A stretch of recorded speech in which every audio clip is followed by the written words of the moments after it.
The Monday Night War all sprang up because of a personal rivalry between Ted Turner and Vince McMahon. Turner would go to Eric Bischoff and ask him, how could we possibly compete against the World Wrestling Federation? Bischoff's answer was to create a program to go against WWF's flagship show, Monday Night Raw. This is that story, because today...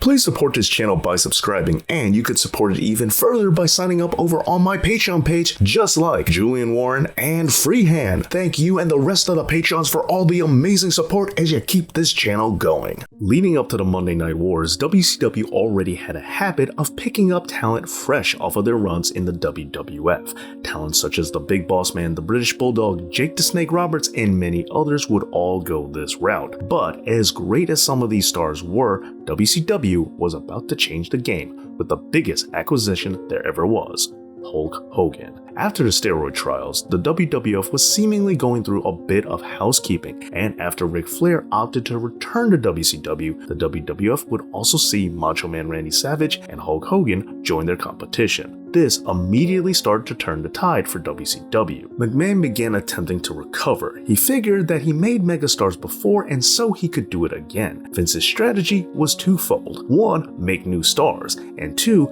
attempt to devalue the old. Hogan would drop the belt to Yokozuna at the King of the Ring and exit the company after briefly working the International House Show circuit, sitting out the rest of his contract. This was coming off the back of WrestleMania 9 where Hogan won the title and it wasn't well received by everyone. And Vince figured this must mean that fans had outgrown Hulkamania. This, of course, was not true, as some really weren't quite ready to move on from the Hulkster. Hogan and others became a major boost for WCW, with many fans still longing for the old WWF stars that they loved, but just tuning into a different company in order to see them. Meanwhile, Vince tried to counter by mocking Hogan and Savage with his Huckster and Nacho Man campaign, and he would instead shift his focus to new stars, who wouldn't quite rise to the same level as their predecessors, but they would be the ones to carry the company nevertheless. These stars included Bret Hart, Scott Hall, Kevin Nash, and Lex Luger. Luger, who had kept in contact with Sting, who was still in WCW, had expressed that he wanted to come back in the summer of 1995. Sting pleaded with Bischoff to bring Luger home, and he talked about how this would be a great get for the new era of the company. But Bischoff wasn't the biggest Luger fan, and so he offered the total package a fraction of what he had previously made in WCW, figuring that Lex would just turn it down. That way he could tell Sting at least he tried. But surprisingly enough, Luger accepted, and just like that, he would jump ship, doing so a mere 8 days after he made a quick appearance at WWF SummerSlam and the night after he worked a WWF house show, officially appearing on the debut episode of WCW Nitro. As previously mentioned, Bischoff designed Nitro to be Raw's superior in every way. For example, Raw was often taped back then, so Bischoff decided to always go live, and they would take advantage of that. From the very beginning, Bischoff would spoil the results of Monday Night Raw on WCW TV. The first night that both shows went head-to-head, Bischoff gave away the ending of Raw's main event, which had Shawn Michaels defeating Sid. While a lot of people out there remember WCW doing this for Mick Foley's world title win, which we will talk about later,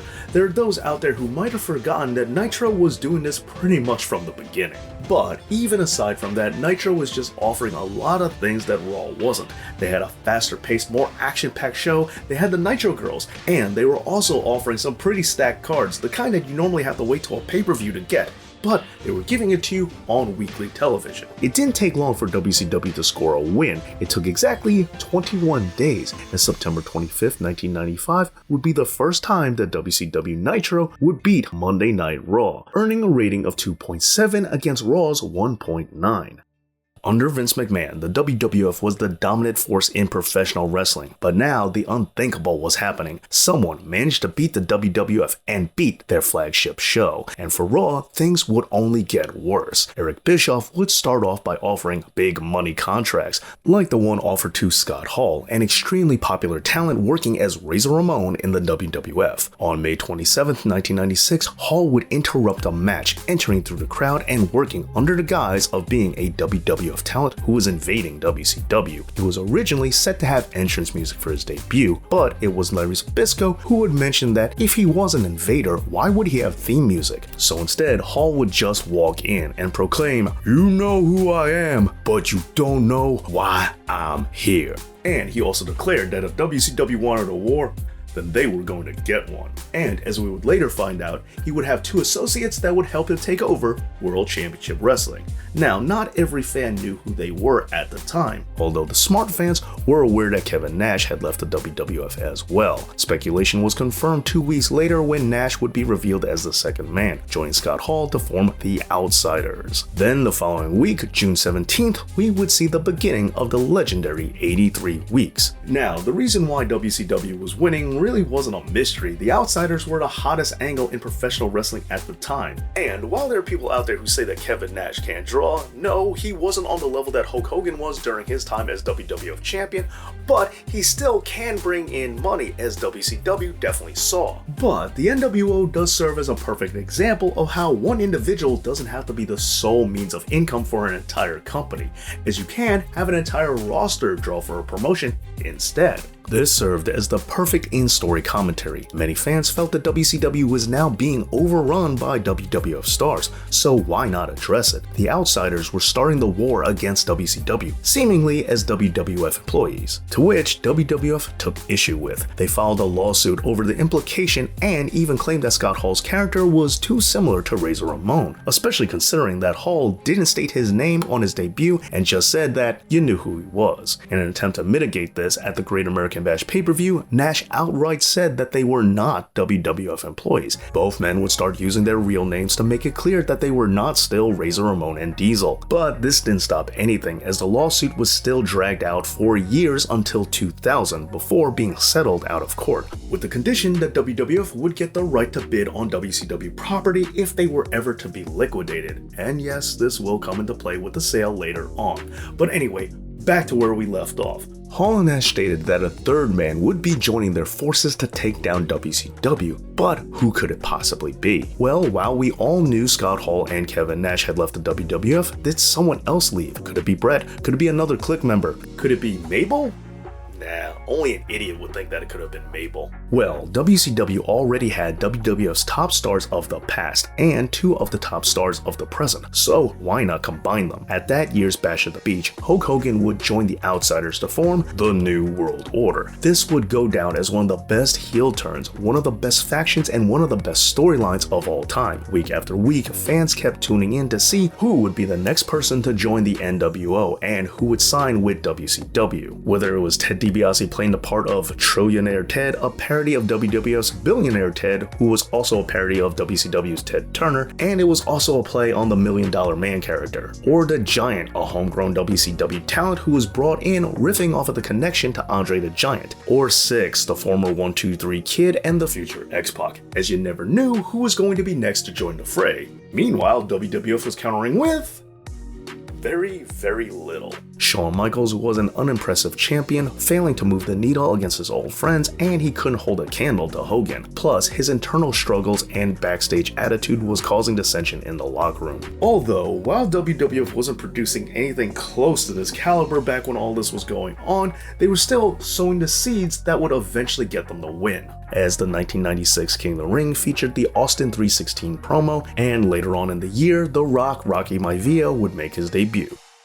In September, the NWO would make their move, with many members of the WCW roster over in Japan, tying into the whole cross-promotion and international work that Eric Bischoff was already doing. The New World Order took this as an opportunity to take over Nitro, and after walking out of WCW for being accused of joining the NWO when he hadn't, it was clear that everything was all about Sting. The story was now all leading up to this. Longtime franchise player Sting would return as the hero to vanquish Hollywood Hogan. It would be the perfect conclusion to the perfect story, rewarding the company man and putting him at the top of the mountain where he belongs.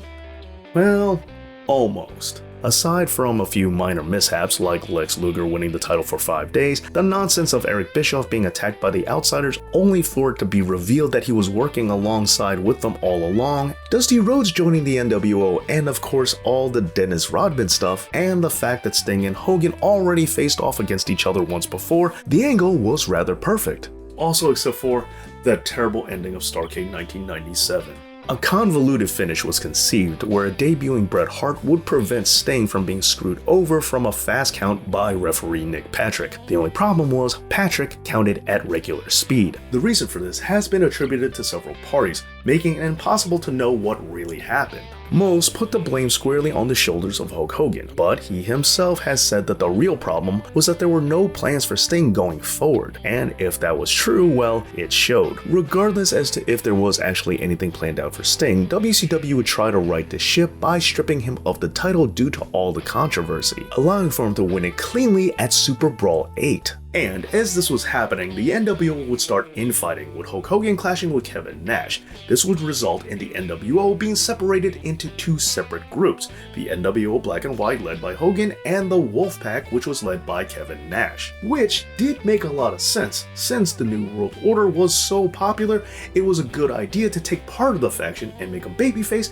and take the rest and keep them heel. However, there were many fans that didn't approve of this, as it was thought that they were just watering down the group from their original mission, especially as lesser members began to gain more prominence. However, these were just fan criticisms. On the inside track, some more professional opinions, which I may or may not agree with myself, were much harsher on Eric Bischoff. Some insiders thought that the guaranteed contract idea offered no incentive for wrestlers to work safer and to avoid injury, except for the whole, injury part. And they also felt that the wrestlers would be more defiant since they knew they had guaranteed money, as the need to get paid is what keeps a lot of people in check. In addition, the concept of making big match cards for Monday nights was also seen as a bad idea by some, believing that by showing big title matches on regular TV, you're ruining pay-per-view buys and house show sales. This type of booking was viewed by some as hot-shotting, stunt booking to quickly get attention even though it would ultimately leave you flat in the long run. But alas, Eric Bischoff wasn't concerned with any of that, as he was tasked specifically with the goal of taking down Raw, and he did just that. The important thing to remember is that overall the story was great.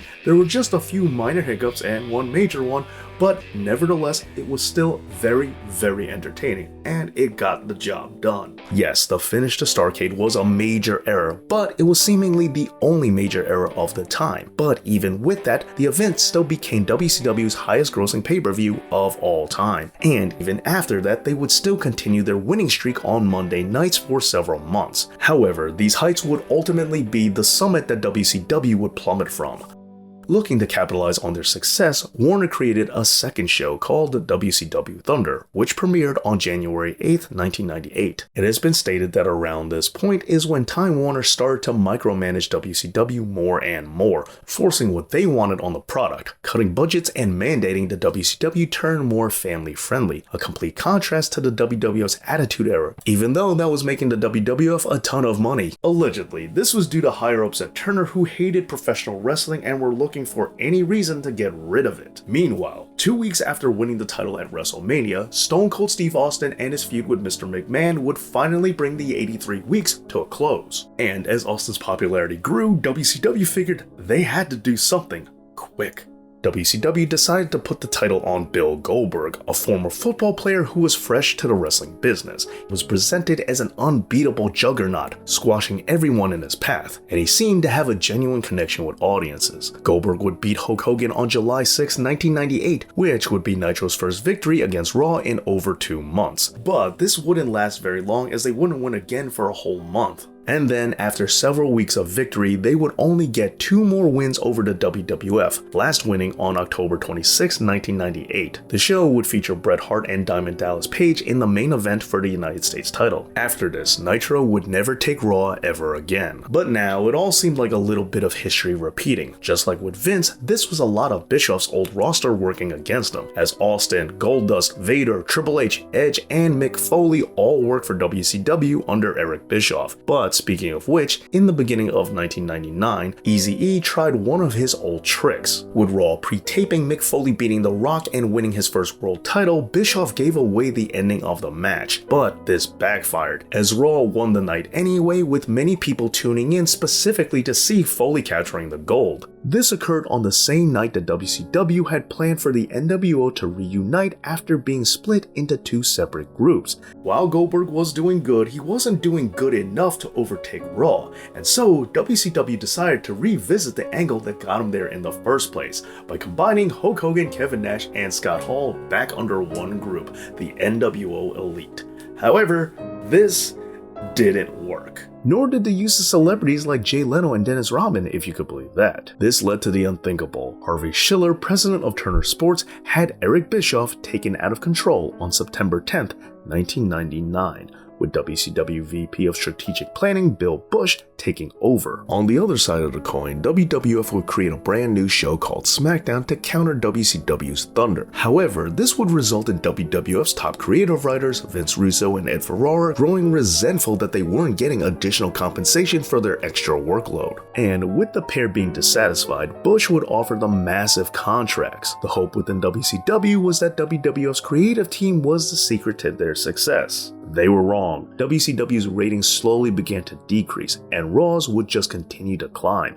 But, as it turns out, without Vince there to filter out Russo and Ferrara's dumber ideas, the inmates were now just running the asylum. And this sort of folly in WCW couldn't have come at a worse time, as WWF was actually at their most vulnerable, but they still couldn't be beaten. With Steve Austin being sidelined because of injury, the WWF was down to just one megastar. Now sure, that megastar was The Rock, but still, it's weaker than they had been in a really long time. But instead of capitalizing on the situation, they responded by vacating the title 7 times in 6 months. And while Vince Russo was originally not to appear on screen, instead serving as the off-camera powers that be, he would become a major character on television, even winning the WCW World title, as did actor David Arquette.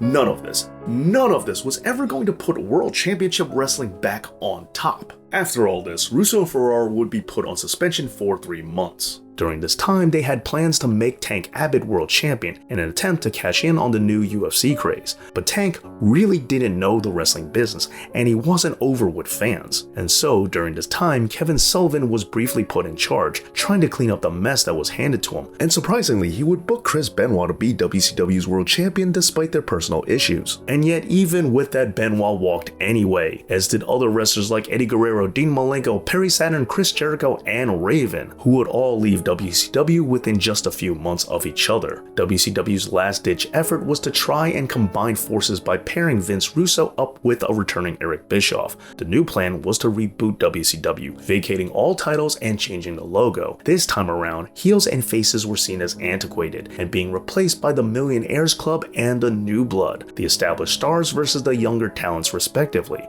But good guys and bad guys are a part of the industry for a reason, and people just kinda settle into these roles no matter what. It didn't matter anyway, as this new arrangement really wouldn't last for very long, as Russo began to clash with Hulk Hogan, leading to the incident at Bash at the Beach 2000, where Hogan would get to pin Jeff Jarrett for the title, only for Vince Russo to come out, cut a scathing promo on Hogan, and declare that the real world title match would be between Booker T and Jeff Jarrett, and that the match with Hogan meant nothing. Bischoff would leave the company after this, and Russo would be out by the end of the year. John Laurinaitis would be put in charge of the company as it was drawing to a close. As it turns out, since 1996, Time Warner had bought Turner Broadcasting, and it would appear that WCW was losing millions, $60 million in just the year 2000 alone. Thus, with America Online being merged with Time Warner in 2001 and Ted Turner being forced out, World Championship Wrestling was seen as a losing operation, and the new company of AOL Time Warner was looking to ditch it quickly. And while several parties were interested, including Eric Bischoff himself, WCW and its intangible properties were were sold to Vince McMahon on March 23, 2001. However, top stars like Sting, Ric Flair, and Goldberg, as well as many others, were all contracted by AOL Time Warner itself, not WCW. And so, if Vince wanted them, he would have to buy out their contracts, or simply wait till they expired and make them new deals. He chose the latter. The final episode of WCW Nitro aired on March 26, 2001 from Panama City Beach, Florida. It featured a simulcast of Shane McMahon and Vince McMahon talking about the purchase, as well as the final match of Nitro being between Sting and Ric Flair, which was a match that was also featured on the very first episode as well. But this last episode of Nitro didn't even beat Raw, as it only drew 2.6, which was still a slight increase from the previous week. The WWF would double this rating with 5.2, getting the victory just one more time.